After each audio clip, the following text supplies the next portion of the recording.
What is up, guys, and welcome to this one where we head back to Italy for some Serie A action taking place tomorrow on the 10th of February as a new look AS Roma welcome league leaders FC Internazionale aka Inter Milan to Rome at the Olympic Stadium. Now, Inter last dealt with Roma on the 29th of October. That match was played at the San Siro, and the two sides cancelled each other out for large parts of the fixture. It was only in the 81st minute, way at the end of the fixture, when Marcus Thuram was able to open the scoring following a fantastic cross from the left wing from Di Marco. It looks pretty simple, but it's actually not. Thuram has to deal with the defender putting pressure on him, and he's so close to the keeper that his angle of accuracy is so tight, but he manages to just boot it past the keeper, poke it over, and into the back of the net to get all 3 points for the Nerrazzuri.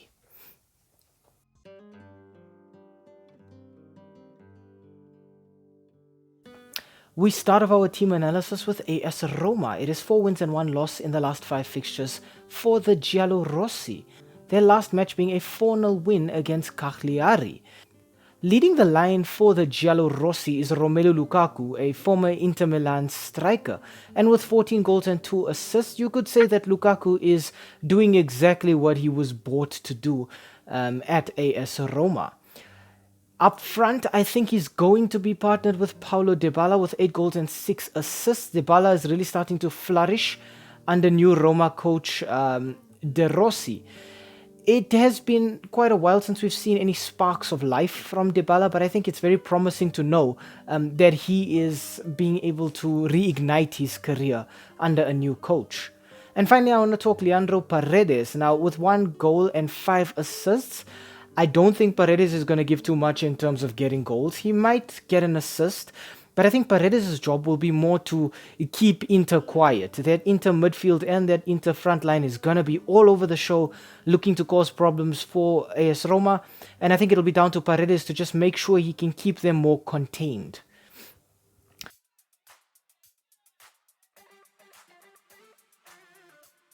Next up, we move on to Inter Milan. It's a perfect record in the last 5 for them, 5 wins out of 5 for the Nerrazzuri, their last one being a 1-0 win at home against Juventus.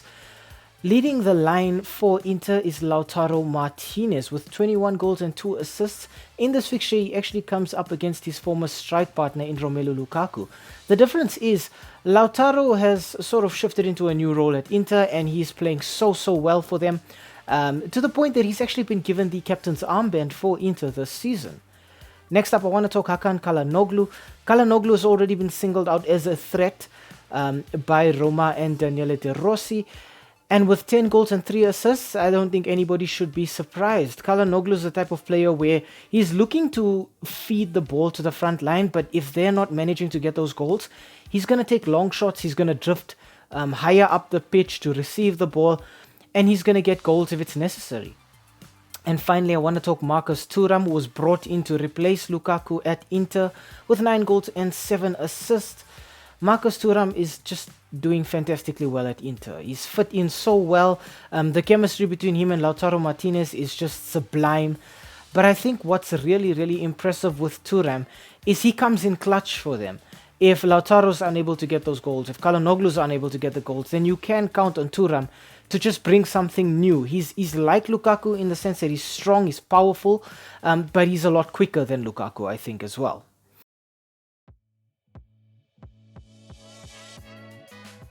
Okay, looking at the head-to-head and the S3M2 Verdict here. The last 5 fixtures between the Giallorossi and the Nerrazzuri have ended in 1 win for Roma and 4 wins for Inter. So you can see already this fixture is heavily skewed in favor of Inter Milan.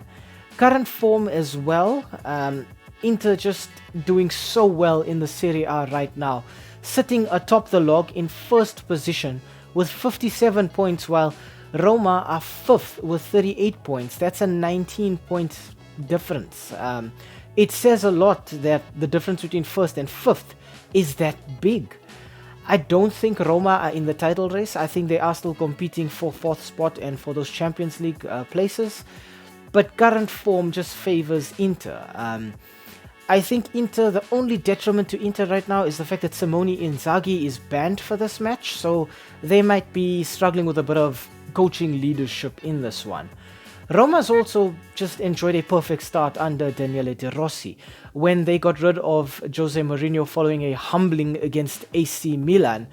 I think a lot of Roma fans were maybe just a little bit disappointed because of how Jose Mourinho was able to lead them to a continental success, maybe not domestic success, but he managed to get them somewhere in terms of Europa League, in terms of the Conference League. But under De Rossi, Roma are looking like a different kind of animal. They're looking more fluid, they're looking more functional, enjoying a perfect start since he has taken over says a lot. But in Inter, they come up against a very, very difficult test.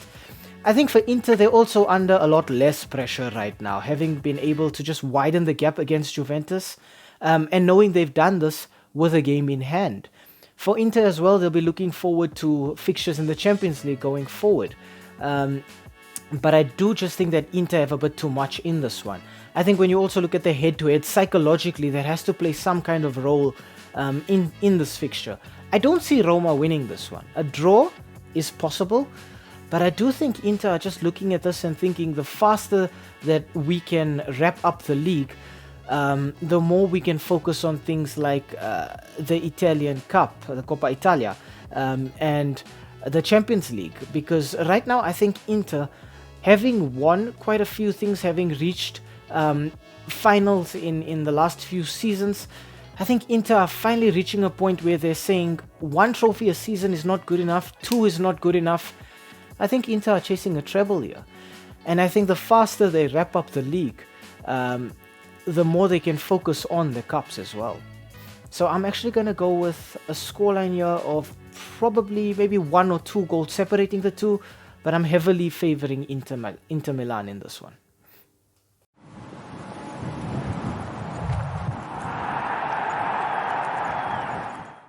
Hi, thank you for making it to the end of this video.